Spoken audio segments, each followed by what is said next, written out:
So first of all, on behalf of Libert, I would like to thank entire organizer team for giving Libert this opportunity to share our experience from Nepal.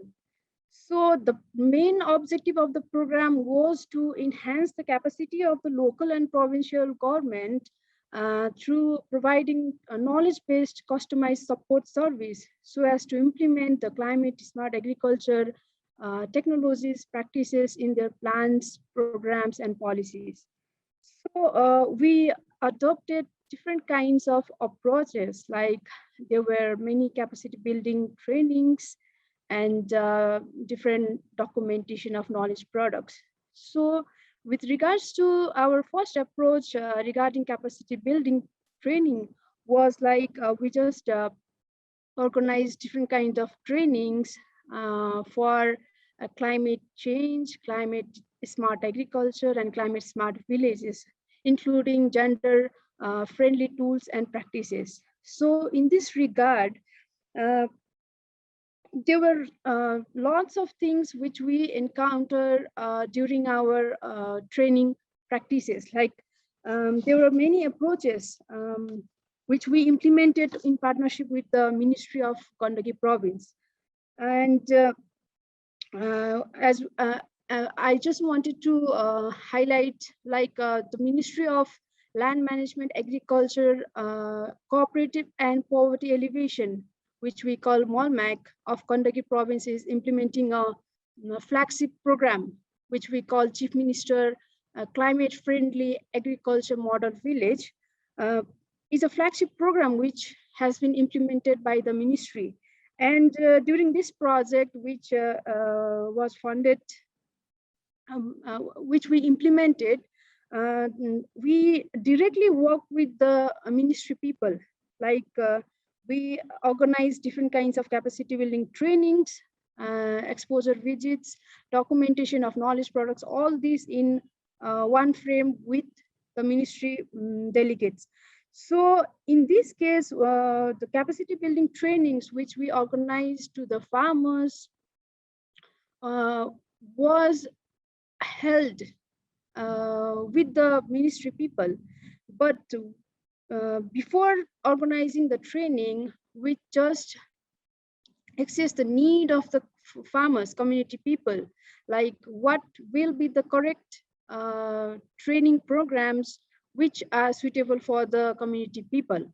So in this case, what we did is we just access and discuss with the community people, like what kind of training is most needed for them. And we just talk with the community people, with the ministry, consulted with them, and then we organize these kinds of trainings to them so as to capacitate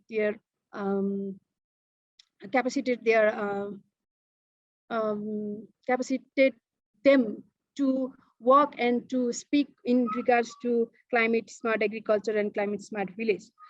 So in this case, we not only we conducted the trainings, we also took their feedbacks, like from what initiatives has been most important to them, what worked well, and we just took their reflections also from the trainings.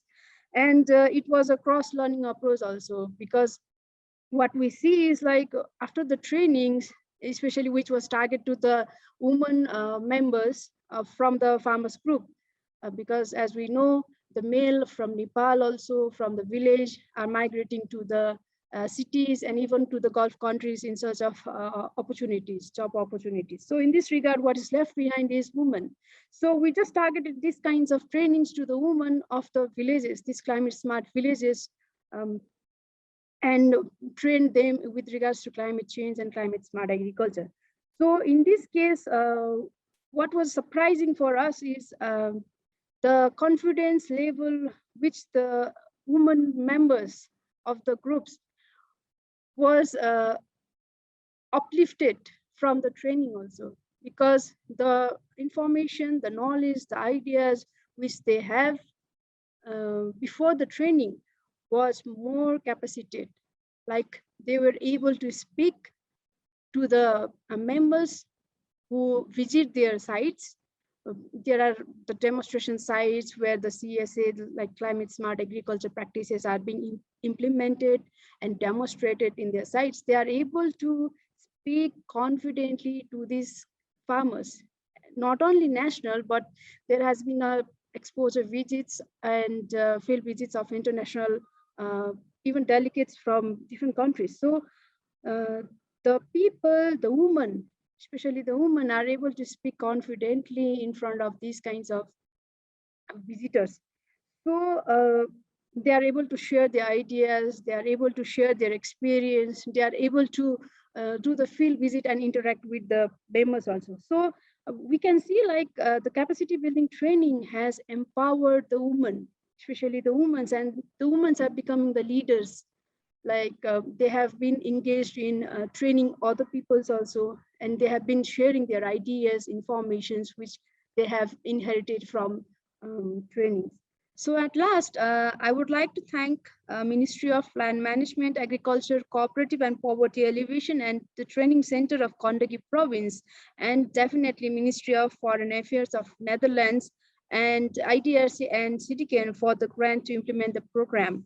And I would like to conclude by saying various approaches are required to strengthen the capacities of different stakeholders, like a single one would not fit for all. Um, Thank you very much for your kind attention. Thank you.